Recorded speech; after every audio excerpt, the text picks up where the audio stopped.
Hai teman-teman yang berbahagia, berjumpa kembali dengan saya Dr. Andri, spesialis kedokteran jiwa dari Omni Hospital Alam Sutra, Tangerang.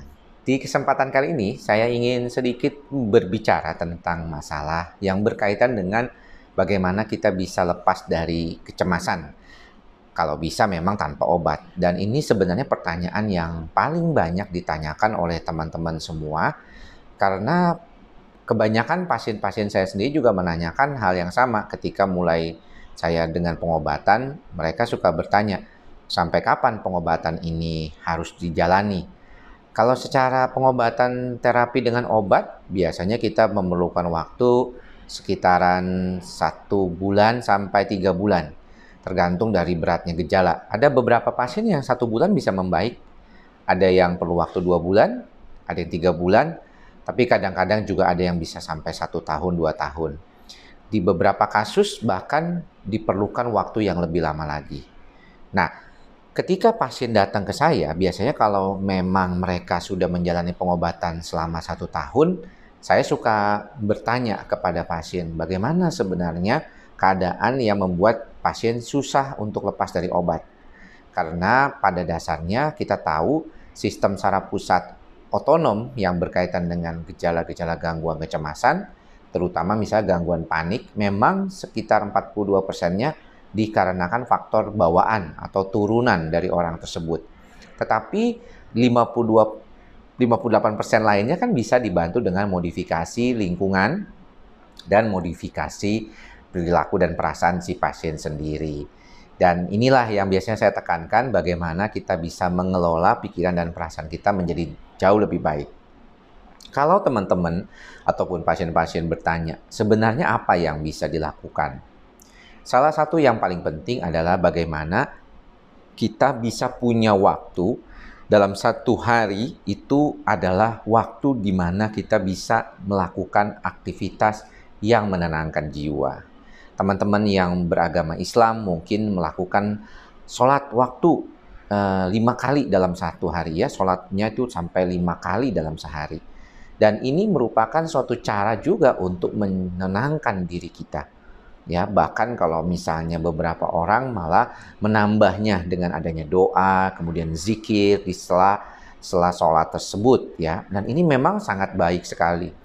Dan yang buat orang-orang yang lainnya juga, selain daripada ibadah yang sudah biasa dilakukan ya dengan konsistensi yang seperti tadi, maka ada baiknya juga kita melakukan sesuatu yang membuat kondisi diri kita mengalami ketenangan.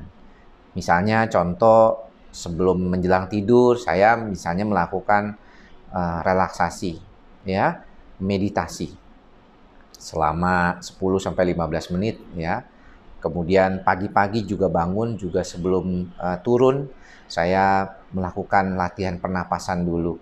Misalnya yang sudah pernah saya sharing di teman-teman semua di sini. Juga jangan lupakan ada beberapa keadaan yang juga perlu dilakukan. Misalnya membuat diri kita itu dalam keadaan tenang ketika melakukan hal tersebut. Ya, ada juga yang menggunakan hobi seperti melakukan aktivitas dengan ngutak-ngatik sepeda gitu ya sekarang, atau juga misalnya melihat akuarium, ya, melakukan misalnya melihara binatang ya seperti kucing ya atau anjing ya, itu salah satu semua yang menyenangkan. Dan kalau memang dilakukan dengan kesadaran penuh bahwa apa yang saya lakukan ini adalah sesuatu yang bisa membuat saya tenang, mengafirmasi secara positif ya ke dalam diri kita bahwa saya melakukan ini dengan niat untuk membuat diri saya lebih tenang. Dengan melakukan ini, maka kondisi otak saya, pikiran saya akan menjadi lebih tenang, lebih bahagia, lebih baik lagi dalam menghadapi kehidupan ini. Nah, kalau kita bisa mengafirmasi positif seperti itu, setiap kali kita melakukan aktivitas-aktivitas tadi, ya, setelah sembahyang kita melakukan afirmasi juga, kita berdoa dengan ketulusan, dengan keikhlasan, kita melakukan zikir, kita melakukan meditasi setelah membaca parita misalnya seperti saya, atau kita melakukan relaksasi ya, menenangkan diri kita, benar-benar merasakan kedamaian ya, berupaya menciptakan perasaan damai tersebut, memfokuskan pikiran kita hanya pada satu titik atau satu fokus supaya pikiran-pikiran lain tidak ada yang mengganggu, saling mengganggu, dan berupaya untuk melatihnya karena tentunya harus latihan, dan juga melakukan hal-hal yang menyenangkan ya, hal-hal yang membuat kita senang, yang merupakan hobi kita, atau misalnya kita juga senang dalam membantu. Intinya adalah kita berupaya menciptakan ketenangan dan kedamaian di dalam otak kita. Sebenarnya apa maksudnya? Maksudnya adalah agar amigdala kita, suatu pusat rasa cemas yang menimbulkan gejala-gejala kecemasan itu, bisa lebih tenang, lebih terkontrol, bukan hanya dari obat ya yang berkaitan dengan sistem serotonin yang dia bantu, ataupun sistem GABA karena minum obat golongan benzodiazepin, tetapi menenangkan amigdalanya sendiri dengan melakukan aktivitas-aktivitas tadi. Semoga apa yang saya bantu atau share berikut ini bisa bermanfaat buat teman-teman semua.